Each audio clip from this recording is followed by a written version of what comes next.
एक एवरेज से high school लड़के से जो कि किसी खास को जानता नहीं और ना ही कोई इसे उतना जानते हैं। स्कूल में आता है, पढ़ता है, जाता है, बस इतना, और इतने में वो काफ़ी खुश भी रहता है। और हमेशा की तरह एक दिन अपने क्लास में बैठा था, लेक्चर अटेंड कर रहा था। उतने में उसके क्लास में आती एक बहुत सुंदर सी लड़की जो कि एक आइडल रहती है और काफ़ी ज़्यादा फेमस रहती है। और उसे देखते ही क्लास के जितने भी लड़के रहते हैं उनके मुंह में पानी टपकने लगता है और सोचने लगते हैं काश इतनी सुंदर लड़की मुझे मिल जाए, मेरी तो ज़िंदगी ही बन जाए। और वो सुंदर सी लड़की जियांग के पास आती है और शर्माते हुए उसका हाथ पकड़ती है और कहती है मैं तुम्हारे बच्चे की माँ बनने वाली हूँ। और ये सुन के जियांग के पैरों तले से ज़मीन खिसक जाती है और एकदम उसका सिर फट चुका है कि आखिर ये बोल क्या रही है। और आसपास वाले जितने भी बच्चे रहते हैं उसका वीडियो फोटो रिकॉर्ड करने लगते हैं कि देखो देखो ये लड़की क्या बोल रही है, इसने उसे प्रेग्नेंट कर दिया।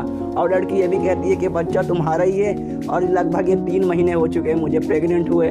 और ये सुन के तो और हालत जियांग की ख़राब हो रही है कि अरे यार मैं तो सलमान खान से ज़्यादा वर्जन हूँ, मैंने तुझे कभी देखा ही नहीं है, मैं तुझे जानता ही नहीं, फिर ये मेरा बच्चा कैसे हुआ। लेकिन वो लड़की बोल रही है कि नहीं ये मेरा ही है। और आसपास वाले जितने भी बच्चे वो जियांग पे गुस्सा करने लगे, एक तो पहली बार तूने ये सब कारनामा भी किया और अब झूठ बोल रहे हो कि तू इसे जानता ही नहीं है। और इसके पीछे पड़ जाते हैं इसे पूछने के लिए, इसके सब मारने के लिए। और उस लड़की को लेकर भाग जाता है क्योंकि इसको भी उस लड़की से पूछना है आखिर ये क्यों बोल रही है। और इतने में पूरे स्कूल में बात फैल जाती है कि जियांग नाम का एक लड़का है, उसने ऐसा ऐसा किया, इसलिए उसे जल्दी से ढूंढ के लाओ, वो भाग चुका है। तो इस तरफ जियांग उस लड़की को लेकर एक कोने में पहुंचा है जहाँ उससे पूछता है आखिर तो क्या बोल रही है, तो पागल हो चुकी है क्या। तो लड़की लेकिन अभी तक उसके सिर से भूत ही सवार है। वो बोल रही है कि नहीं मैं प्रेग्नेंट हूँ और ये तुम्हारा बच्चा है। और ये बच्चा ये बोल रहा है कि मेरा टांग ज़्यादा लंबी नहीं है इसलिए तुम भागो मत। यहाँ पे जियांग की हालत ख़राब हो रही है कि ये पक्का पगला गई है। और उस लड़की से कहता है कि मुझे तुमसे और भी कुछ पूछना है, इसलिए तुम मुझे छत पे मिलना है स्कूल के, मैं अभी यहाँ से निकलता हूँ। और जैसे ही वहाँ से निकलता है सारे बच्चे उसे देख लेते हैं और फिर से उसके पीछे पड़ जाते हैं। और पता नहीं क्यों अचानक से यहाँ पे जियांग के अंदर बॉलीवुड के हीरो जैसी सुपर पावर आ जाती है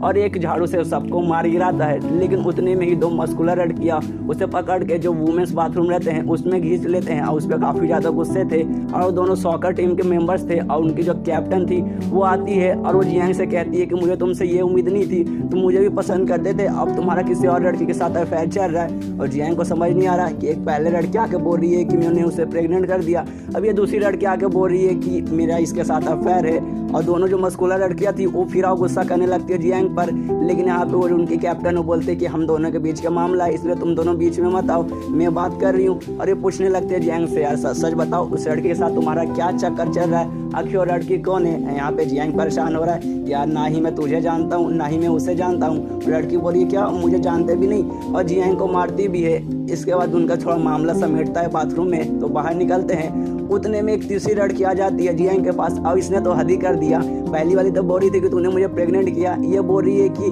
हम दोनों शादी कर चुके हैं, अब हमारे 2 बच्चे भी हैं और तुम्हारे बच्चे इंतजार करे तुम्हारे घर पे और तुम मुझसे मिलने भी नहीं आए। और ये सुन के जियांग का एकदम हालत ख़राब कि अब ये क्या बोल रही है। और ये यहाँ भी इसे भी बोलता है कि मैं तुम्हें नहीं जानता। तो फिर ये इसे मारने लगती है और कहती है क्या तुम मुझे अब जानते भी नहीं और तुम्हारा 2 लड़कियों के साथ चक्कर भी चल रहा, तुम बहुत मतलबी इंसान हो। और इतने में जो दूसरी वाली लड़की रहती है और तीसरी वाली लड़की के बीच में झगड़ा चालू हो जाता है कि नहीं वो तुम्हारा नहीं वो मेरा है। और उतने में जियांग वहाँ से खिसक लेता है। लेकिन जो बाकी बच्चे हैं उसके पीछे पड़ जाते हैं और जियांग बचते तचते कैसे भी छत पे पहुँचता है स्कूल के, जहाँ वो पहली वाली लड़की रहता है क्योंकि उसने उससे कहा था कि छत पे इंतजार करना।